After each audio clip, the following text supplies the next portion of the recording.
Moving to Ireland is often driven by visions of rugged coastlines, a thriving tech hub, and the ease of living in the only English-speaking gateway to the European Union. Many expats arrive having done their homework on the quality of life metrics like rent, prices, school districts, and the best pubs in Dublin or Cork. However, as our recent video on Irish citizenship highlighted, the administrative path to becoming Irish is only half of the battle. The real complexity begins when you start earning, investing, and moving money across borders. Most expats are blindsided by the Irish tax system because they assume it operates like in the UK or the US. They hear whispers about non-dom status, but often feel, or rather fail, to realize that Ireland currently offers one of the most generous and straightforward tax regimes for foreign nationals in the world. While the UK has moved to abolish its centuries-old non-dom system,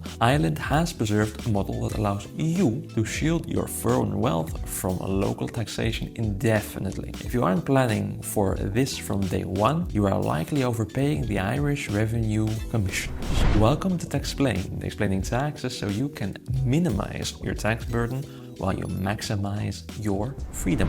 Residency versus domicile. To master the Irish tax system, you must first separate two concepts which are often used interchangeably in casual conversation: residence and domicile. Residence is a simple numbers game based on a day count system. If you spend 183 days or more in Ireland in a calendar year, you are considered to be a tax resident. Alternatively, if you spend 280 days over 2 years, with at least 30 days in each, you trigger residency. This status determines that you must engage with the Irish tax authorities, but it doesn't automatically mean they get to tax everything you own. Domicile is far more permanent legal concept. It is typically your domicile of origin, so the country your father, for example, considered his permanent home at the time of your birth. Unless you take active documented steps to abandon your original domicile and settle in Ireland for the rest of your life, you remain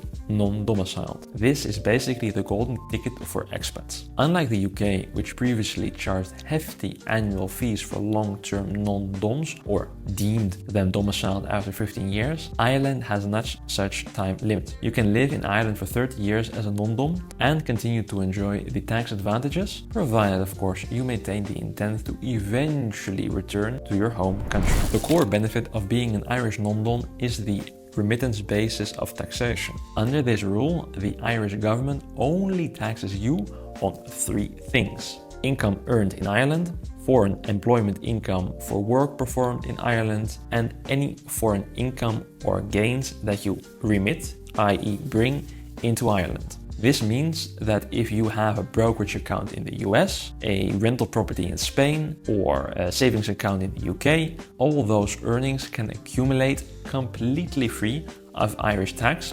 provided the money stays outside of Ireland. The moment you wire those dividends to a Dublin bank account to pay for example, your groceries or your rent, that specific amount becomes taxable at the marginal Irish tax rate, which is currently around 40%. The loophole most expats miss is the concept of clean capital.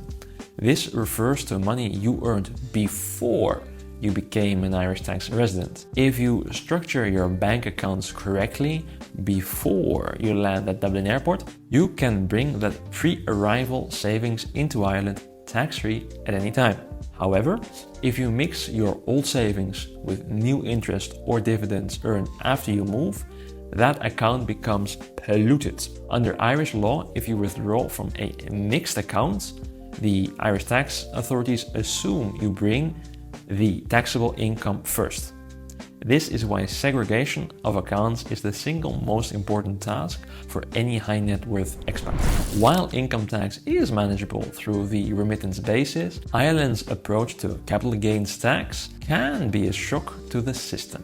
Most expats are accustomed to capital gains tax rates in the 15 to 20% range. In Ireland, the standard capital gains tax rate is 33%, but certain offshore funds and specific investment structures can be taxed at 40% or even higher. If you are non-domiciled, the remittance basis applies to capital gains just as it does to income. If you sell a house in California or stocks on the New York Stock Exchange, the profit is not taxable in Ireland unless you bring the proceeds that is into the country. However, if you accidentally invest in an Irish domiciled ETF or buy property in Galway, you lose that shield entirely. You are then subject to a tax regime that is notoriously aggressive towards passive investments. Are you planning a move to Ireland or managing wealth across borders? Navigating the intersection of Irish non-dom rules and foreign tax treaties require precision. Our team specializes in helping expats structure their affairs to maximize clean capital and avoid accidental remittances. Contact us today for a private tax consultation.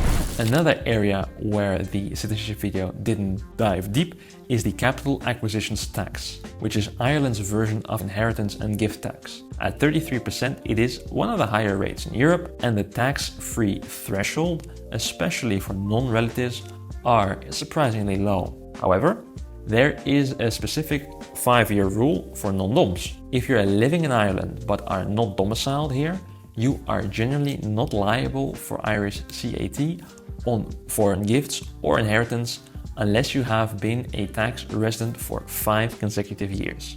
This provides a significant window of protection for expats who might receive an inheritance from back home.